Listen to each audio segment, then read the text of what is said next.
seeking common ground.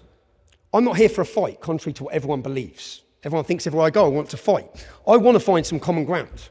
Finding common ground with Islam? Muhammad said to the Christians of Najran, come to a word that is just between us and you, that we worship none but Allah, and that we associated no partners with him. So Islam presents itself as a religion that wants to seek common ground with others.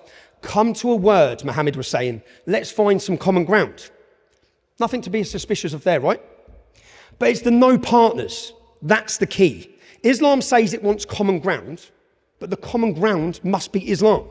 Christians must deny Jesus is the Son of God, a partner. But anyway, let's look for some common ground. Okay, that's what we want to find. I've seen how this works, Andrew, so I'll take as many questions as you want at the end. I'm just going to finish my speech. How many of you in here are gay? You don't actually need to put your hands up, okay? In the Quran, through the story of Lot, homosexuality is condemned, and 4 of the 5 major schools of Islamic law think it should be punishable by death. Maybe I'm going to finish my speech. In fact, 24 countries where Islam is the state religion have criminal penalties for homosexuality. 8 of them is punishable by death. So while we're on maybe if you're gay, you might maybe be a little bit suspicious of this. That's in Afghanistan, Iran, Qatar, Saudi Arabia, UAE, Yemen. They kill you for being gay. Who's protesting about this? When these countries, state legislators or governments visit our country, who protests? Awa, I'd just love to finish it. Point of order has been raised. President. As per discussions with previous speakers, we did agree that we would take points of information from fellow speaker, guests and audience members. If you can respect that as part of a constructive debate, that would be very much appreciated. Thank the President for that point of order. Mr. Robinson, I think the idea that the President's putting across is... Hear the question first. Take a question every now and then. Take a question every now and then, please. Thank you. Can we at least agree killing people because they are homosexuals is never okay? It was never okay then, and it's not okay now. Now, I'll have to listen, won't I? I'll see how this works. Where does it say in the Quran or the teaching of Prophet Muhammad that someone who is homosexual or gay should be executed? You don't need to convince me, mate. You need to convince the 8 Islamic countries that are killing them, the people who are being thrown off rooftops. Go have your argument with Hamas, go have your argument with ISIS. You don't need to convince me. Now, please, if I can just finish. Again, let's talk about sex, okay? How many of you have had sex since you got here? I want to see your hands up. I knew that was coming, right? You see, the Quran prescribes 100 lashes for the male and the female involved in what Islam considers illegal sexual intercourse. That's the Quran 24:2. But Islamic scholars have gone all in on this issue, yeah? Not just lashing, all schools of Islamic law prescribe death by stoning if a person is married. And the Shia school, Jafari, prescribes 100 lashes before you're stoned to death. So maybe, if you think no one believes in this, barbaric stuff, in 2023, the head imam of the Green Lane Mosque, the head imam, you can watch this video, actually gives a seminar to his congregation on how we keep the modesty of the woman before we smash rocks at her head. So you see, she has to be buried up to a certain level to preserve her modesty. Point of information. Is what you are discussing not abuse of Islamic scripture, not actually what is discussed in the Islamic scripture? Give me examples from Islamic scripture in Islamic law, not cherry-picked examples that have been taken out of context. Give me examples from the verses of the Quran that back up your arguments. Should the lady... The simple question is, should the gay person who was thrown off the rooftop have been suspicious? Should the lady buried into the ground having rocks smashed at her head, which is the law which I'll get to... Does it matter what the Quran says when Muslims do not practice it? Does it matter when the Muslims who are professing exactly what you just said are the ones who are saying it? Yep. Now, 25 countries where Islam is the state religion have criminal penalties for sex outside of marriage. 9 of them is punishable by death. So again, no one needs to have this argument with me. You don't need to convince me, okay? You don't need to convince me. Again, who's protesting about this? Can we at least agree as a room? Can we look for some common ground with the Muslim community? Stoning people for having sex outside of marriage is never okay.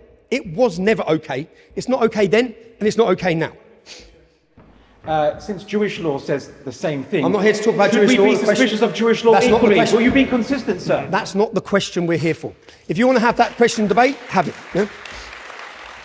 Can we at least agree with the Muslim community, okay? In modern Britain, where you're preaching to what now, 4 million Muslims, we can just put a line through the verses in the Quran, yeah? The parts of Islam's sacred text that says these things are not okay, they're not practiced now, they weren't okay then, and they're not okay now. Can we meet in the middle somewhere and have you accept the verses in the Quran today? Will you demand that Orthodox Jews put lines through the Tanakh? Would you be that Orthodox Jews put line through the Tanakh as you are requesting Muslims to do? I think you're confused at which debate you're at, okay? And the motion of this debate. Now, let's turn to good old Muhammad, okay? According to Islam's sacred text, an exalted example of moral excellence. Well, in 2014, ISIS, again, because this is important, because they're following scripture, ISIS, when they captured Yazid... Sorry. Ask any Muslim whether they believe ISIS is following Islamic scripture, and you will find that no Muslim agrees that they are actually Islamic. Once again. Let me ask the question. I'm sorry, Madam President. Can I just I finish think my the point speech? has been made. You must allow the speaker to continue. In 2014, ISIS captured Yazidi men and boys. And what they'd done is they pulled their pants down. They surrendered. They pulled their pants down. Anyone who had any pubic hair was shot in the head, and some of them had their heads cut off with knives. You can watch the videos if you want online, yeah? Okay? They were following the example of Muhammad, who, according to Islam's own sacred text, presided over the execution of up to 900 men and boys, which was the Jewish tribe who had surrendered, and any male prisoner who had pubic hair was executed. That is what the practice that the Muslims in 2014 were following. This is why scripture is important and then why we must be suspicious. Now, consider the fact, I'll just finish please. Consider the fact that there are no Jews, none, in any of the 26 countries where Islam is a state religion. Countries which once held thriving Jewish communities. This is not an accident, and there are precious few Christians in any of these Islamic countries either, that once had majority Christian populations. You see, one way or another, these countries are following the example of Muhammad. I will certainly expel the Jews and Christians, excuse me, can I just finish? I will certainly expel the Jews and Christians from the Arabian Peninsula and will not leave any but Muslim. That's a quote of Muhammad, Sahih Muslim. Sahih being the authentic, considered most authentic hadith. Please, can I just finish? Wonderful. Thank you. On the point. Sorry. You not have to accept. No, it doesn't. No, can I carry on? Okay.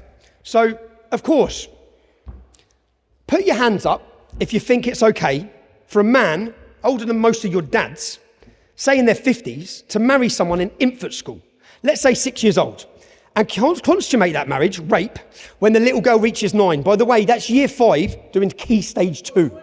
Doing key stage 2. No, please, because I know many of you gentlemen should have your hands up at this point, no? We're going to get onto it, but you agree that Muhammad was perfect, as we know. He married a 6-year-old, had sex with her when she was 9. We've previously had this discussion, Andalusia. Do you think children should be suspicious of Islam who are studying key stage 2? Now, please, can I just finish? And of course, can I please finish, Andalusia? Order. Please let me finish, yeah? You can get on. The speaker declined. Please allow the speaker to continue. And I must mention Quran 65:4, where God, debatable, God spells out the rules for divorcing prepubescent children. Okay? So let me read it. And for those who have no courses, not yet started your periods, who are still immature, their iddah, their waiting period, is 3 months. What has happened for a child to be married, and this is the Quran telling you what the rules are and obligations to divorce a child before they've started puberty. Yeah? Can we be suspicious on this question? Is this... No, please, can I finish then? And to be honest, I'm just here. I'm the extremist, apparently. Yeah?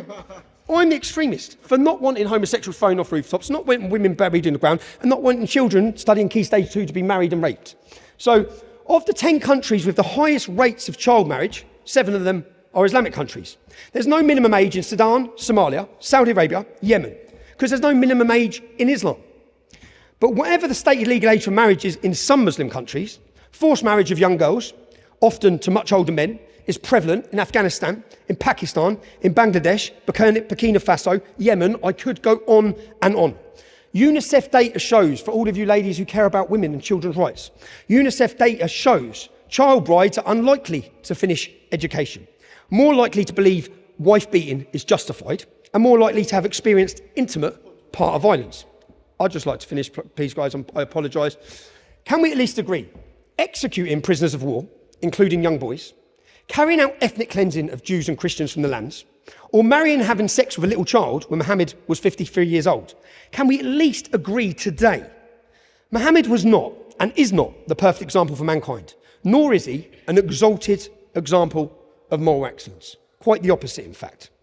Because if we can't agree this, then the West is right to be suspicious of Islam, because of what the sacred text says, because of how millions of Muslims interpret the sacred text, because of how Muhammad's life is held up as the perfect example, not back then, but now, for all Muslims to follow. That's the problem.